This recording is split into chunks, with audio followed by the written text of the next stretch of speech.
Isa lang pwede bumangga dyan. Sino naman? Eh, sino pa? Yan, yung Tekla. Ano pa sinususilos yan eh? Uy. Totoo naman ah. Nagsiselos? Bakit naman siya magsiselos? Tekla, nagtatanong si Gloria. Ba't ka daw nagsiselos? Ba't ako nagseselos? Bakit daw ako nagseselos? Tekla. Bakit naman hindi ako magseselos, di ba? Akin yung si Gabo eh. Tapos dadating ka, tapos... Makulit ka na! Makulit ka na! Okay, totoo naman ah. Makulit. Ha? Di hawak naman mas maganda ako dyan. Di naman naman. At saka, sexy naman ako sa'yo, te. Maputi ka lang. At saka matangkad.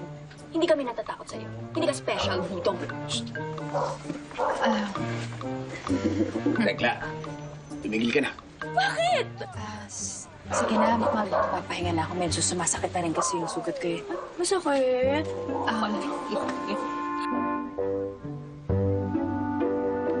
Mahal? Masakit na ako sa loob. Sakit na kasi yung sugat ko eh. Halika, sasama na kita. Tigilan mo. Sige na. Dito ko na sa mga kaibigan mo. Ayos lang ako. Ako, daw. Sige, mauna na ako ah. Anong akala mo? Pag iinteresan ko yung lalaking yan? Eh mukha yung dugyutin. Mukhang hindi naliligo. Mukhang ang baho-baho. Kung gusto mo, sa'yo na.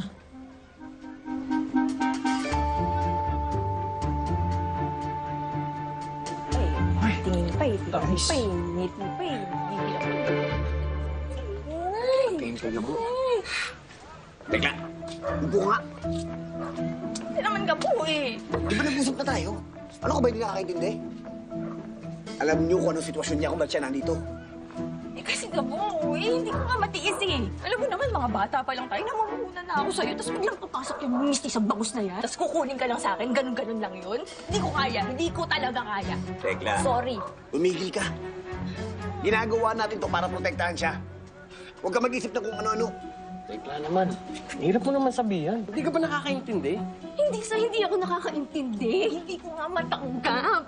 Tekla, huwag mo pairanin pagiging bata mo. Makinig kayo. Delikado ngayon ang sitwasyon niya. Wala dapat na makakapasok dito sa paraiso ng hindi natin kilala. Kinakailangan natin bantayan ang bawat eskinita. Naintindihan niyo? Oo.